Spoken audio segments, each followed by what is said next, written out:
In the vast expanse of space, where silence reigns supreme and light years stretch between civilizations, I never expected to find myself caught in what humans would later call the greatest interstellar rave of the century. My name is Zyx-427, though my human friends now call me Ziggy, and I'm about to tell you how a routine border patrol shift turned into first contact with humanity's most powerful weapon, their music. I belong to the arthropodian species, and yes, that means exactly what you think. I'm what humans might describe as a space bug. We're known throughout the coalition for our methodical approach to everything and our strict adherence to protocols. 6 legs, crystalline wing covers, and sensory antennae make us perfect for detailed inspection work. That's why I was stationed at the Proxima Centauri checkpoint, monitoring incoming and outgoing vessels for contraband. The day started like any other in the void. My team and I had processed 17 ships, mostly routine cargo vessels carrying synthetic proteins and rare earth elements. The coalition's bureaucracy demanded extensive documentation for everything, and we were the ones who made sure every manifest matched its cargo down to the last gram. That's when the honeysuckle appeared. The ship materialized from a flip space tunnel, its hull gleaming under the distant starlight. Human-made vessels were becoming more common in our sector, but they still carried an air of mystery. Their flip-drive technology had revolutionized space travel, though most species remained wary of the psychological effects of flipping through spacetime. Incoming vessel, designation Honeysuckle, this is Proxima Centauri Checkpoint Alpha. Please respond with cargo manifest and destination, I transmitted, my antennae twitching slightly as I waited for the standard reply. Silence. I repeated the hail across all frequencies, including the emergency channels. Still nothing. The ship just hung there, a dark silhouette against the star-studded backdrop. Something's not right, chittered Tack, my junior inspector. Their running lights are active, but there's no response on any channel. I initiated a preliminary scan. The results were puzzling, life signs present, power systems operational, no signs of hull damage or life support failure. Yet the ship remained as silent as a stellar graveyard. That's when we noticed it.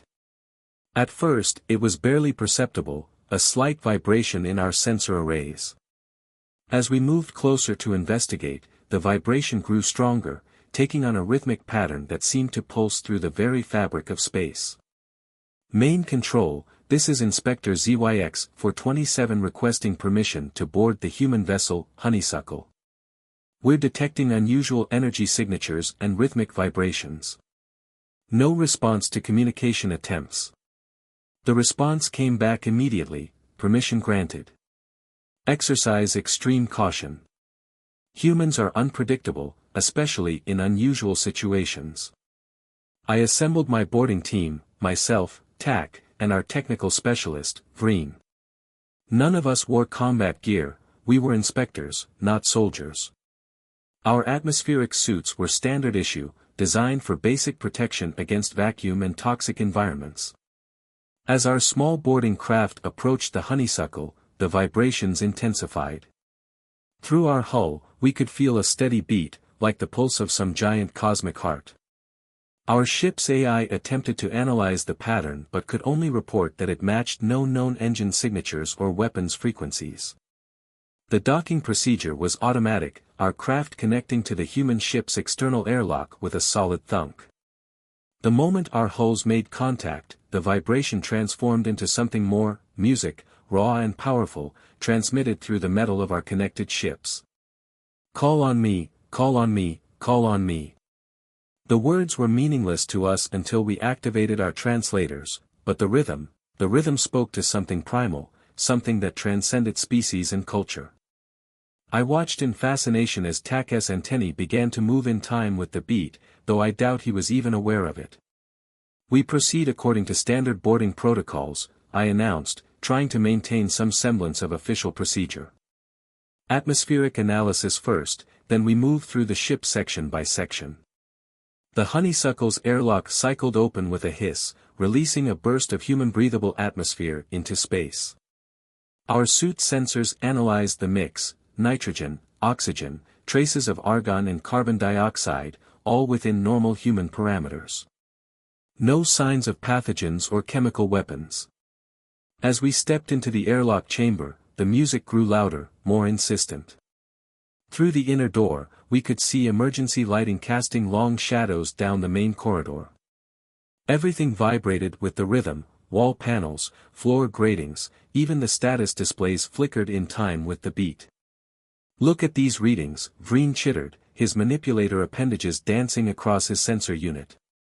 "The ship's power plant is running at 82% capacity, but almost all of that energy is being directed to the cargo hold." I checked my own readings. He was right.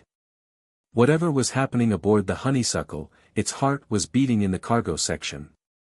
We moved through the ship carefully, our feet adapting to the vibrating deck plates. The human living quarters were empty but showed signs of recent habitation, personal items floating in zero gravity, half-consumed food packets, clothing drifting like colorful specters in the emergency lighting. With each step toward the cargo hold, the music grew more intense. By the time we reached the main cargo deck access, it had become a physical force, making our exoskeletons resonate with each beat. The translator continued its monotonous interpretation, "Call on me, call on me. Life signs are strongest behind this door," Tack reported, his voice trembling slightly. "Multiple readings, all active, all moving." I placed my manipulator on the access panel, feeling the rhythm pulse through my entire body. Whatever we were about to discover, I knew it would change our understanding of humans forever. With a silent prayer to the Hive Mother, I activated the door release. The cargo bay doors slid open, and reality itself seemed to explode with sound, light, and motion. What we witnessed in that moment would become legend throughout Coalition space, a story told in quiet corners of space stations and in the rowdy depths of alien bars. But that's where the first chapter of our tale ends, and where the true mystery of the Honeysuckle begins. The cargo bay doors parted to reveal a scene that defied every protocol, regulation, and assumption we had about human behavior. The massive space had been transformed into what I would later learn was called a rave. Hundreds of humans moved in synchronization to the pulsing rhythms, their bodies illuminated by rotating lights that painted the darkness in ever-changing patterns of color. The floor, walls, and ceiling had been fitted with massive speakers, technology that turned the entire cargo hold into one giant resonance chamber. Holographic displays created three-dimensional patterns that danced through the air, responding to both the music and the movement of the humans below. The effect was mesmerizing, like watching a living, breathing organism made of light and sound. By the first hive, Tack whispered, his translator barely picking up his voice over the thunderous music. "What are they doing?" Before I could respond, we were noticed. A human female with hair colored in brilliant rainbow patterns spotted us and let out a sound that our translators interpreted as excitement. "The space bugs are here. Everyone, our guests have arrived." To our absolute shock, instead of panic or hostility, the announcement was met with cheers. A wave of humans surged toward us, not with aggression but with joy. Their faces displayed the expression I would come to know as smiles, though at the time it seemed like a threatening display of teeth. A tall human male approached us, his skin glistening with perspiration under the pulsing lights. "Welcome to Project Harmony. I'm Captain Chen of the Honeysuckle. Sorry about not responding to your hails, we were a bit caught up in the moment, and the music kind of drowns everything out." My antennae twitched in confusion. "Captain, you are in violation of at least 17 Coalition space travel regulations. Your ship appeared dead in space. We thought this was an emergency." The captain's smile grew wider. "Oh, it is an emergency, a party emergency. This is a cultural exchange mission, officially sanctioned by both the Human Alliance and the Coalition Council. We're studying the effects of Earth music and dance on interspecies relations." I felt my wing covers flutter in disbelief. "A party emergency? Look around you," Captain Chen gestured expansively. "What do you see?" For the first time, I noticed that humans weren't the only ones in the cargo bay. Mixed among them were representatives of at least a dozen coalition species, some I recognized, others I'd only seen in databases. A pair of gravitarians floated above the crowd, their gaseous bodies pulsing with bioluminescence in time with the music. A group of crystalline minds had formed a geometric pattern that refracted the light show in dazzling ways. Even a hive mind collective was present, its 1,000 tiny components swirling in a hypnotic dance. The thing about music, Chen continued, having to shout over the endless repetition of "call on me," is that it's universal. Mathematics, rhythm, harmony, these things transcend species. We discovered that this particular song, combined with the right acoustic environment, creates patterns that resonate with nearly every known sentient species' neural patterns. As if to prove his point, I realized my own body had begun swaying slightly to the rhythm. Tak was bobbing his head, and Vreen's antennae were waving in perfect time with the beat. But why? I asked, struggling to maintain my official demeanor. Why create this dance party, Chen supplied. And why not? The galaxy's a big, often lonely place. We humans learned long ago that there's no better way to bring people together than through music and dance. No politics, no prejudices, just pure joy in movement and rhythm. A small hovering drone appeared next to the captain, projecting data into the air between us. We've been traveling from system to system, collecting data on how different species respond to various forms of Earth music. This particular track has shown remarkable success in creating what we call instant party atmosphere across multiple species. The data was fascinating. Brain wave patterns, biochemical responses, social interaction metrics, all showing remarkable similarities across vastly different life forms when exposed to this specific combination of rhythm and sound. But it's not just about the science, Chen added, watching as a group of methane breathers attempted to teach a traditional human dance move to some enthusiastic photosynthetics. It's about proving that we're all not so different. When you strip away the languages, the technologies, the biological differences, we all just want to connect, to move, to feel joy together. Before I could formulate a proper response, the music shifted. The repetitive "call on me" faded into something else, something with an even more compelling rhythm. I felt it in my thorax, in my legs, in my wings, an irresistible urge to move. That's it, Chen grinned, seeing my response. Don't fight it. Dance is older than language, older than civilization. It's in every species' DNA, or whatever you use instead of DNA. It's how we celebrated before we had words for celebration. And so, in direct violation of at least 23 coalition protocols, I danced. We all danced. Tak proved surprisingly adept at something called breakdancing, his exoskeleton allowing for impressive acrobatic moves. Vreen discovered he had a natural talent for liquid dancing, his fluid movements mesmerizing humans and aliens alike. As for me, I found myself at the center of an impromptu dance circle, my wing covers catching the light show and creating patterns that had humans cheering. The music flowed through me like a living thing, and for the first time in my life, I understood why humans were so different from other species. They hadn't just mastered space travel or warfare, they had mastered joy itself, and found a way to share it across the barriers of biology and culture. Hours passed like minutes. The honeysuckle's cargo hold became a space where diplomatic relations were forged on the dance floor, where cultural exchanges happened through shared movements rather than formal treaties. I watched as ancient enemies danced together, their historical grievances forgotten in the universal language of rhythm. But as the party reached its peak, none of us could have predicted the chain of events that was about to unfold. While we danced in that cargo hold, celebrating our newfound unity, dark forces were gathering. Forces that would test this fragile harmony and prove that sometimes, the greatest threats come not from our differences, but from those who fear our ability to overcome them. The first warning came as a subtle shift in the ship's vibration, almost imperceptible beneath the pounding music. Captain Chen noticed it first, his expression changing from joy to concern in an instant. He checked his wrist computer, and the color drained from his face. "Everyone," he called out, his voice cutting through the music with practiced authority, "I think we're about to have some uninvited guests." The music cut out abruptly, leaving an eerie silence broken only by the confused murmurs of the assembled dancers. Captain Chen was already moving, his fingers dancing across holographic control interfaces that materialized around him. "3 ships just dropped out of flip space," he announced, his voice tight. "Configuration matches the Purist Faction." My antennae stiffened in alarm.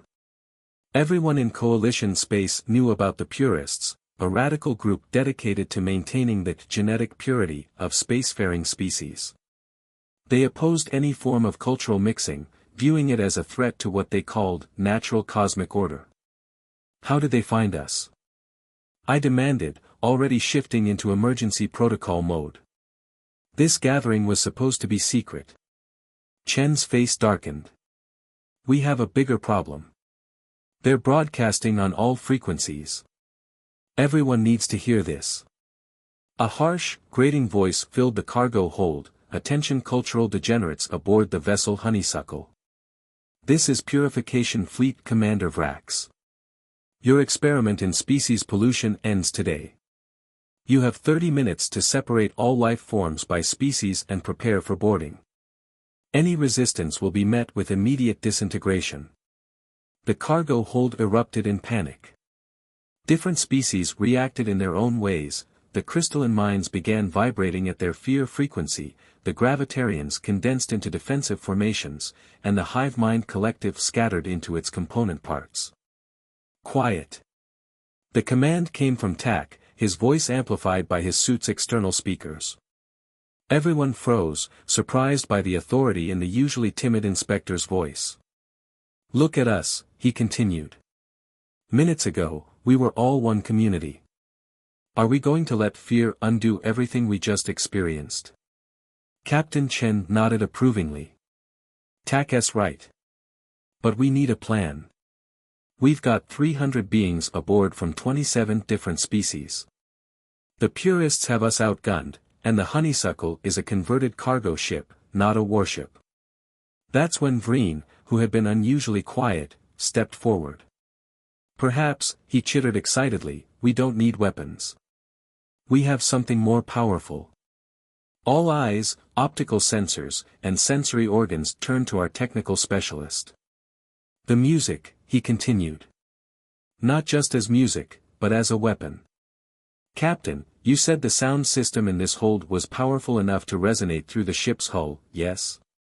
"Through the hull and into space itself," Chen confirmed, beginning to understand. "The speakers are mounted directly to the structural framework. We had to reinforce the entire cargo hold to handle the vibrations." I felt my wing covers quiver with excitement as I grasped Vreen's idea. The Purists used standardized coalition ship designs. If we can calculate the resonant frequency of their hull plates, we could shake them apart. Tak finished, his antennae waving enthusiastically. What happened next was perhaps the strangest tactical planning session in coalition history. Humans worked alongside crystalline minds to calculate precise frequencies. Gravitarians offered their understanding of harmonic wave propagation. The hive mind collective split into thousands of tiny components, each one helping to reconfigure the cargo hold speaker systems. Captain Chen stood in the middle of it all, coordinating the effort with the practiced ease of someone used to managing chaos. "We're not just going to hit them with sound," he explained, grinning. "We're going to give them the greatest light show this sector has ever seen." The plan was audacious, arguably insane, but it carried a poetic justice that appealed to everyone. We would fight the Purists' hatred of cultural mixing by hitting them with the ultimate expression of unity, a precisely calculated concert of sound and light, using the very music that had brought us all together. As we worked, I couldn't help but notice how naturally different species cooperated.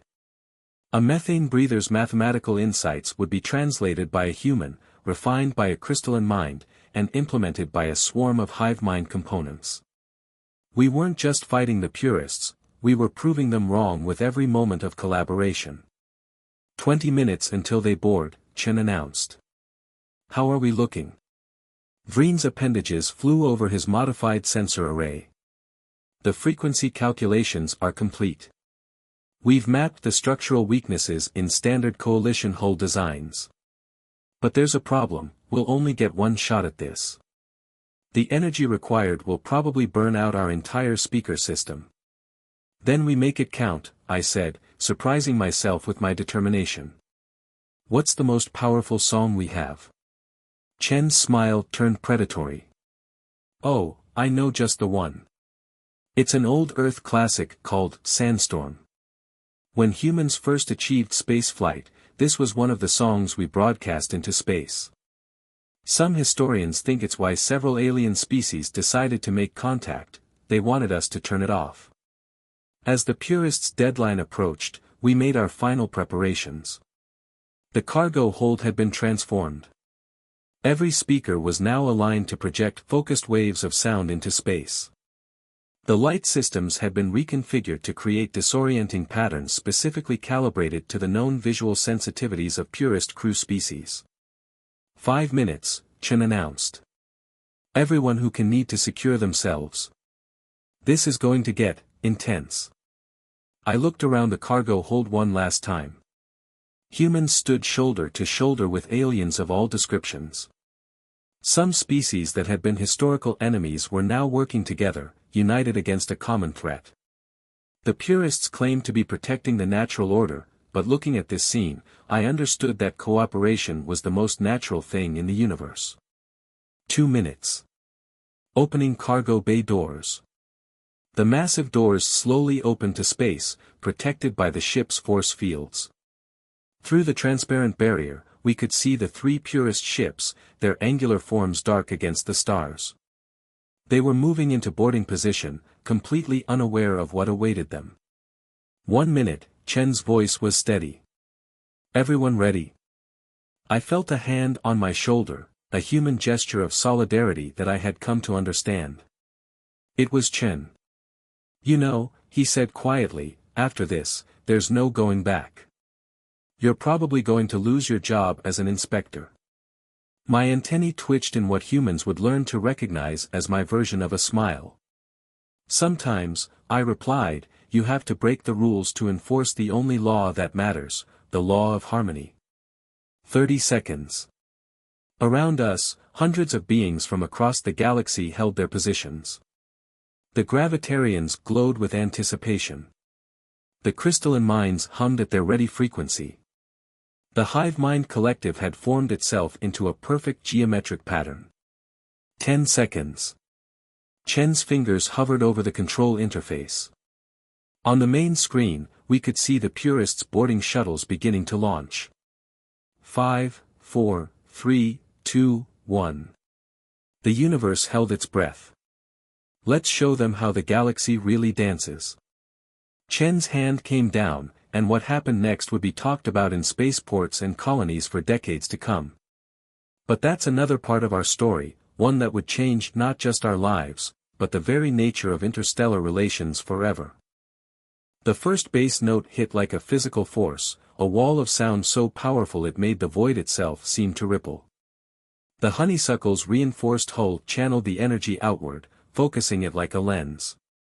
Through the cargo bay's force field, we watched as the sound wave struck the nearest Purist ship, causing visible ripples across its hull plating. Initiating harmonic sequence. Vreen called out, his appendages dancing across the modified control panel. The crystalline minds began to resonate in perfect harmony with the bass line, their crystalline bodies amplifying and focusing the sound waves. The ancient Earth song, Sandstorm, built up slowly at first, each new layer of sound precisely calculated to exploit different structural weaknesses in the Purist vessels.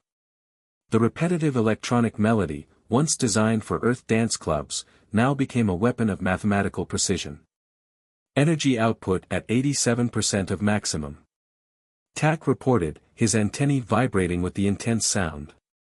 Hull resonance detected in all 3 target vessels. The Purists hadn't expected this. Their boarding shuttles faltered, caught in the waves of sound that now rippled through space.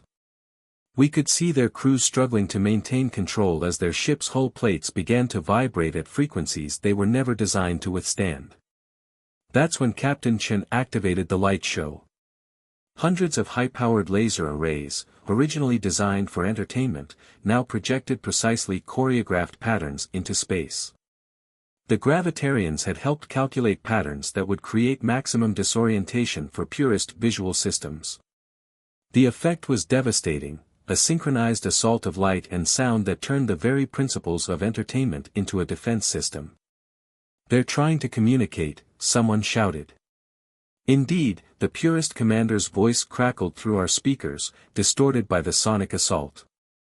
What is this abomination? Stop this immediately. You cannot defeat us with music." Chen's reply was simple, he increased the volume. The Hive Mind Collective, which had distributed itself throughout the cargo hold systems, began making minute adjustments to the sound wavelengths, adapting to the Purists' attempts to shield their ships. Every time the enemy adjusted their defenses, our improvised weapon shifted frequency, finding new resonances, new weaknesses. I watched in awe as the impossible unfolded before us. The lead Purist ship's hull began to buckle, its plates vibrating so intensely that structural welds started to fail. Emergency force fields flickered as their generators were shaken out of alignment. Energy reserves at 65%. TAC warned. The speaker systems are starting to overheat. Maintain course, Chen commanded, his eyes fixed on the tactical display. We only need to hold them off until. He was cut off by a new sound, alarm klaxons from the Purist vessels. Their hulls were now vibrating so violently that they could no longer maintain stable flip drive containment. We watched as emergency systems engaged, forcing their drives to shut down to prevent catastrophic failure. But we had our own problems. Smoke began rising from several speaker arrays as they pushed beyond their design limits. The cargo hold's temperature was rising rapidly as systems overloaded. Energy reserves at 40%. We're losing coherence in the wave pattern. That's when something unexpected happened. The crystalline minds, who had been amplifying our sonic assault, began to glow with an internal light I'd never seen before. Their crystalline bodies vibrated at frequencies that shouldn't have been possible, adding new layers to our acoustic weapon. The Gravitarians, inspired by this display, began manipulating local gravity fields in rhythm with the music, creating ripples in spacetime itself that amplified our attack. The Hive Mind Collective split into even smaller components, each one becoming a tiny speaker that added to the overwhelming wall of sound. Every species in the cargo hold found ways to contribute. Methane breathers released precisely timed gas pulses that created additional shock waves. Photosynthetics generated bioluminescent pulses that added to the disorienting light show. Even my own people, the Arthropodians, discovered that our wing cases could be vibrated in harmony with the main frequency, adding yet another layer to our symphony of defiance. Energy reserves at 25%. Speaker failure imminent. But it was working. The Purist ships, their systems crippled by our unconventional attack, began to drift. Their boarding shuttles, caught in the combination of sonic waves and gravitational pulses, were forced to retreat. 15%. Through the cacophony, through the chaos of hundreds of beings working in perfect harmony to create the greatest sound system the galaxy had ever seen, I heard Captain Chen laugh. It was a sound of pure joy, of triumph, of the absurd beauty of fighting hatred with music. 10%. Systems critical. Just a little longer, Chen urged, his hands flying over the controls. They're about to. The universe lit up as the first Purist ship engaged its emergency flip drive, disappearing into the safety of hyperspace. The second followed moments later. The third, its hull now visibly warped by our sonic assault, managed one final transmission before retreating. This isn't over, culture mixers. The natural order will. The rest was lost as they vanished into flip space, leaving only the echoes of our musical defense reverberating through the void.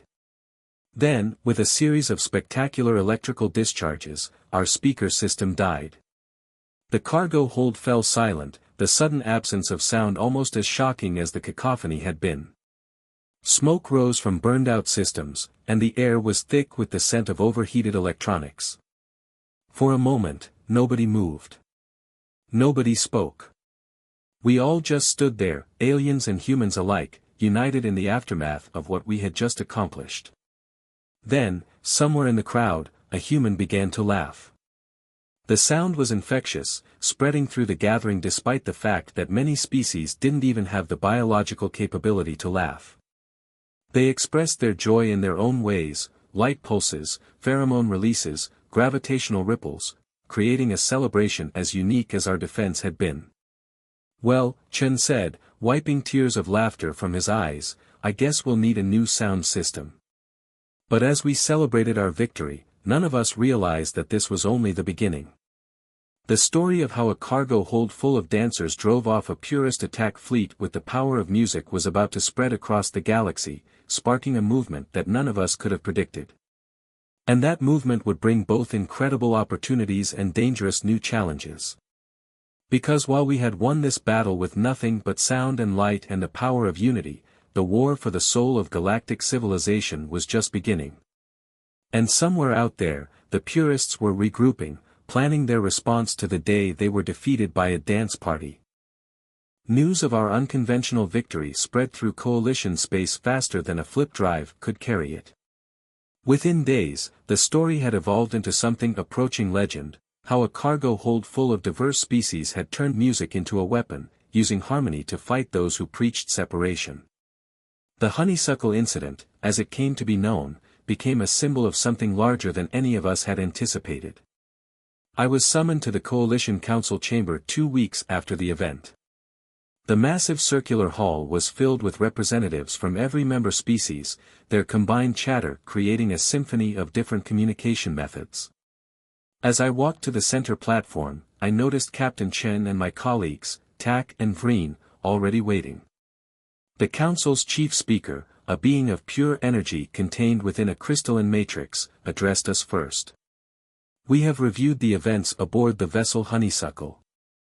Inspector Zyx-427, you violated approximately 47 coalition protocols during this incident." My antennae drooped. This was it, the end of my career as an inspector. However, the chief speaker continued, light patterns shifting in what I had learned to recognize as amusement, "You may have also initiated the most significant advancement in interspecies relations since the coalition's founding." That's when Captain Chen stepped forward, his presence commanding attention even in this august chamber. "Honorable Council, what happened on the Honeysuckle wasn't just about defeating the Purists. It was proof of something humans have long suspected, that music, rhythm, and harmony are truly universal constants.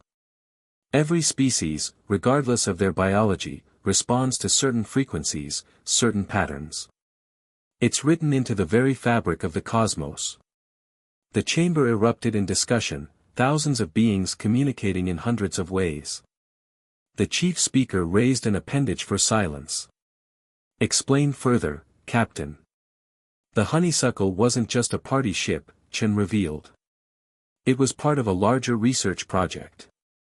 We've been studying how different species respond to various forms of Earth music, trying to find what we call the universal frequency, rhythms and harmonies that resonate across all known forms of life."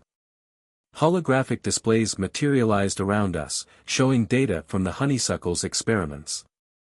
"When we were attacked," Chen continued, "we discovered something extraordinary. Under threat, different species didn't retreat into isolation, they found ways to add their own unique vibrations to the whole. The crystalline minds, the gravitarians, the hive mind collective, every species contributed to the harmony in their own way. I stepped forward then, feeling compelled to add my own perspective. What we created wasn't just a weapon, it was a new form of communication. In that cargo hold, we weren't just different species working together, we were creating a new language, one written in rhythm and light." The council chambers hummed with energy as the implications sank in. Tak, showing uncharacteristic boldness, spoke up. The purists claim that mixing species leads to chaos, but we proved the opposite. We showed that our differences, when properly harmonized, create something stronger than any single species could achieve alone. That's when the council revealed their decision. The honeysuckle incident wouldn't be treated as a protocol violation, instead, it would become the foundation for a new coalition initiative. The Project Harmony, as it would be called, would establish cultural exchange centers throughout coalition space, using music and dance as the foundation for deeper interspecies understanding. But the story doesn't end there. In the months that followed, something remarkable happened. The movement spread beyond official channels, beyond coalition control. Underground dance parties began appearing in space stations and colonial outposts. Species that had historically avoided each other began seeking out opportunities to share their own forms of rhythm and movement. The purists, of course, didn't take this lying down. They launched propaganda campaigns, claiming that cultural mixing would lead to the downfall of civilization. But their message lost its power in the face of the joy and connection people found in these gatherings. It's hard to hate someone when you've danced with them. 1 year after the honeysuckle incident, I stood in a newly constructed Cultural Harmony Center on New Earth. The massive space was filled with beings from across the galaxy, each adding their own unique vibrations to the whole. The crystalline minds had developed new art forms combining their natural resonance with human electronic music. The gravitarians had created dance styles that utilized their control over local gravity fields. Even my own people, traditionally seen as rigid and bureaucratic, had discovered that our wing cases could create percussion sounds unlike anything in human music. Captain Chen found me watching the crowd.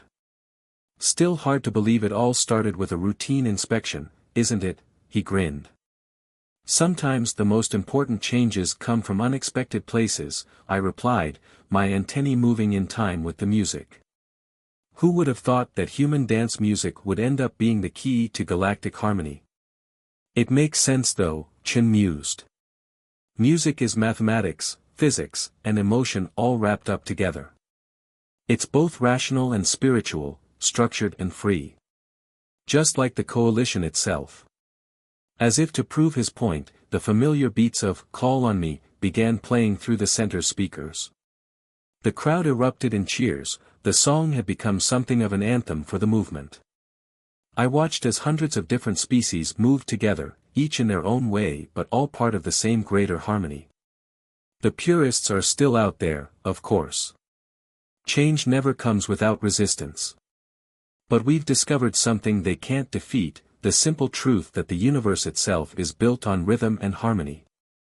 Every rotating planet, every orbiting star, every galaxy spinning through the cosmos moves to its own beat.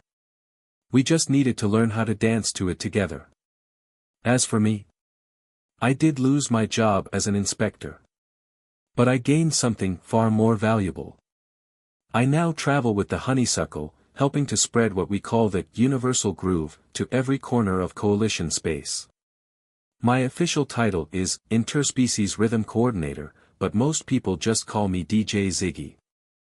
And every time I step up to the controls, watching hundreds of different species move as one, I remember that first moment in the cargo hold when we discovered that the most powerful force in the universe isn't hatred or fear, it's the simple joy of moving together in harmony. They say that in space, no one can hear you scream. But they never said anything about not being able to hear you dance. And as long as the music plays, as long as different species come together to share in the universal rhythm, there's hope for the galaxy. Because in the end, we're all just cosmic dancers, moving to the beat of a universe that knows no boundaries, no prejudices, just the endless rhythm of life itself. Call on me, indeed.